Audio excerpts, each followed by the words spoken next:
Saudi ലഹരിക്കടത്ത് കേസിൽ പിടിയിലാകുന്ന മലയാളി പ്രവാസികളുടെ എണ്ണം വീണ്ടും വർദ്ധിക്കുന്നു. കഴിഞ്ഞ ദിവസം തായ്ലൻഡ് വഴി ദമാമിലെത്തിയ മലയാളിയിൽ നിന്നും പിടിച്ചെടുത്തത് മാരക ലഹരി വസ്തുവായ 3 കിലോയോളം വരുന്ന ഹഷീഷ്. കേസിൽ സ്വീകരിക്കാനെത്തിയ മലയാളികൾ ഉൾപ്പെടെ 5 പേർ അറസ്റ്റിലായി. രാജ്യത്ത് ലഹരിക്കടത്ത് കേസുകളിൽ ദിനേന 5ഉം 6ഉം പേർക്ക് വധശിക്ഷ നടപ്പിലാക്കിക്കൊണ്ടിരിക്കുകയാണ് മലയാളി യുവാക്കളുടെ ലഹരിക്കടത്ത്. കോഴിക്കോട് സ്വദേശിയാണ് ഉംറ വിസയിൽ കഴിഞ്ഞ ദിവസം തായ്ലൻഡിൽ നിന്നും ദമാമിൽ എത്തിയത്. മാരക ലഹരി വസ്തുവുമായി എത്തിയ പ്രതിയെയും കൂട്ടാളികളെയും നാടകീയമായാണ് സുരക്ഷാ വിഭാഗം വലയിലാക്കിയത്.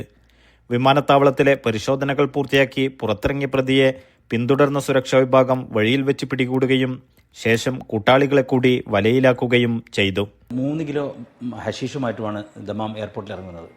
രഹസ്യാന്വേഷണ വിഭാഗം അദ്ദേഹത്തെ പുറത്തുവിടുകയും അദ്ദേഹം വളരെ ലാഘവത്തോടെ ഈ സാധനം എത്തിക്കേണ്ട ഒരു തങ്ങൾ എന്ന് പറഞ്ഞൊരു വ്യക്തിയിലേക്ക് എത്തിപ്പെടാൻ ചെയ്യുന്ന സമയത്താണ് നിരപരാധികളായ 2 പേർ, ഇവരെ കാണാൻ വന്ന 2 പേർ കൂടെ ഇതിന് കൂടെ പിടിക്കപ്പെടുകയുണ്ടായി. മാത്രമല്ല 5 പേരാണ് ഈ കേസുമായി ബന്ധപ്പെട്ട് പോലീസ് കസ്റ്റഡിയിലായിരിക്കുന്നത്. വർദ്ധിച്ചുവരുന്ന ലഹരി കേസുകളിൽ ഇന്ത്യൻ പ്രവാസികളുടെ പങ്കാളിത്തവും വർദ്ധിക്കുന്നതിൽ ആശങ്കയിലാണ് സൗദിയിലെ നിയമ വിദഗ്ധർ.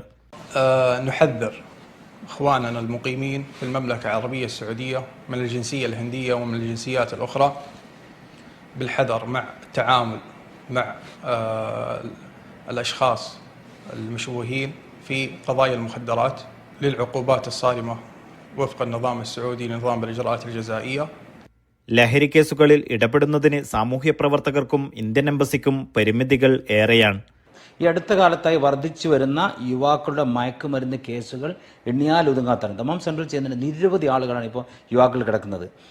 കൂടെ യാത്ര ചെയ്യുന്നവർ പിടിക്കപ്പെടുന്നുണ്ട്, കൂടെ താമസിക്കുന്നവർ പിടിക്കപ്പെടുന്നുണ്ട്. നിരപരാധികളും ഇക്കൂട്ടത്തിൽ അറസ്റ്റ് ചെയ്യപ്പെടുന്നു എന്നാണ് വളരെ ഖേദകരമായ സംഗതി. അതുകൊണ്ട് ആരെ വിശ്വസിക്കണം, ആരെ കൂടെ യാത്ര ചെയ്യണം, ആരെ കൂടെ താമസിക്കണം എന്ന് പോലും അറിയാത്ത വല്ലാത്തൊരു അവസ്ഥയിലാണ് ഇന്ന് നമ്മുടെ മലയാളി സമൂഹം. വക്കീൽ ഓഫീസുകളിലും പോയി കാണാൻ നിരവധി കേസുകളാണ് ഇപ്പോൾ ഈ അടുത്ത കാലത്തായിട്ട് മയക്കുമരുന്നിൻ്റെ മാത്രം അറസ്റ്റ് ചെയ്യപ്പെട്ട നമ്മുടെ മലയാളി സമൂഹം. ഏറ്റവും കൂടുതൽ ഇന്ത്യക്കാരിൽ ഏറ്റവും കൂടുതൽ എനിക്ക് തോന്നുന്നു നമ്മുടെ മലയാളികളാണെന്നാണ് മനസ്സിലാക്കാൻ സാധിച്ച കേസുമായിട്ട് ബന്ധപ്പെട്ടിട്ട്. ലഹരി മുക്തി ആഗ്രഹിക്കുന്നവർക്ക് എല്ലാവിധ ചികിത്സാ സൗകര്യങ്ങളും സൗദിയിൽ സർക്കാർ ചെലവിൽ ലഭ്യമാണ്. تسعى المملكة العربية السعودية تتبنى نهجا متكاملا لمحاربة المخدرات وعلاج الأفراد المتعاطين من خلال التوعية والتثقيف والوقاية والعلاج التأهيلي والتعاون مع الجهات الحكومية فيما يخص معالجة الأفراد من الإدمان للمخدرات. ലഹരിക്കടത്ത് കേസുകളിൽ ദിനേന രാജ്യത്ത് വധശിക്ഷകൾ നടപ്പിലാക്കി വരുന്നതിനിടെയാണ് മലയാളികൾ ഉൾപ്പെടെ വീണ്ടും പിടിയിലാകുന്നത്. കഴിഞ്ഞ ഒരു മാസത്തിനുള്ളിൽ ഏതാണ്ട് 30ഓളം വിദേശികളെ മാത്രം ഇവിടെ വധശിക്ഷ നടപ്പിലാക്കിയിട്ടുണ്ട്, വെറും മയക്കുമരുന്ന് കേസിൽ മാത്രം. നമ്മൾ മനസ്സിലാക്കേണ്ടത് വെച്ചാൽ നമ്മൾ യുവാക്കൾ എങ്ങനെയാണ് ഇതിലേക്ക് അടിമപ്പെട്ടു പോകുന്നത്, ഇതിലേക്ക് എത്തിപ്പെടുന്നത് എന്നുള്ളത് നമുക്ക് ഒരു മനസ്സിലാകാത്തൊരു സംഗതിയാണ്. അതുകൊണ്ട് തന്നെ രക്ഷിതാക്കളും പരമാവധി ഇവിടെയുള്ള രക്ഷിതാക്കൾ, ഇവിടെ പഠിച്ചു വരുന്ന കുട്ടികൾ, അതുപോലെ തന്നെ മറ്റേ കുട്ടികളൊക്കെ രക്ഷിതാക്കളിൽ നിന്ന് നിരന്തരം അവരൊരു ബോധവൽക്കരണം ഉണ്ടാവേണ്ടതുണ്ട്. മാത്രമല്ല ഇവരെല്ലാം കണ്ണുപെട്ടിച്ചുകൊണ്ടാണ് ചിലരെ സുഹൃത്തുക്കൾ വഴിയാണ് ഇവർ ആദ്യം ഉപയോഗിക്കാൻ വാങ്ങുന്നു, പിന്നെ അത് വിൽപ്പനക്കാരെ മാറുന്നു. ഇവിടെ നിങ്ങൾ ഒരു കാര്യം മനസ്സിലാക്കുക, വ്യാപക പരിശോധനയാണ്.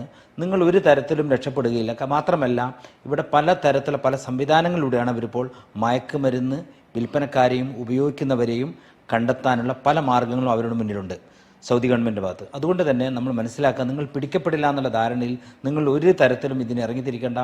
യുവാക്കൾക്കിടയിലെ ലഹരി ഉപഭോഗത്തിനെതിരെ രക്ഷിതാക്കളും പൊതുസമൂഹവും ജാഗ്രതായില്ലെങ്കിൽ കേരളത്തിന്റെ നട്ടെല്ലായ പ്രവാസത്തിന് തന്നെ അത് പരിക്കേൽപ്പിക്കുന്നതായി മാറുമെന്ന ആശങ്കയിലാണ് സൗദിയിലെ പ്രവാസി സമൂഹം. Naushad Rikkur, media 1, Dammam.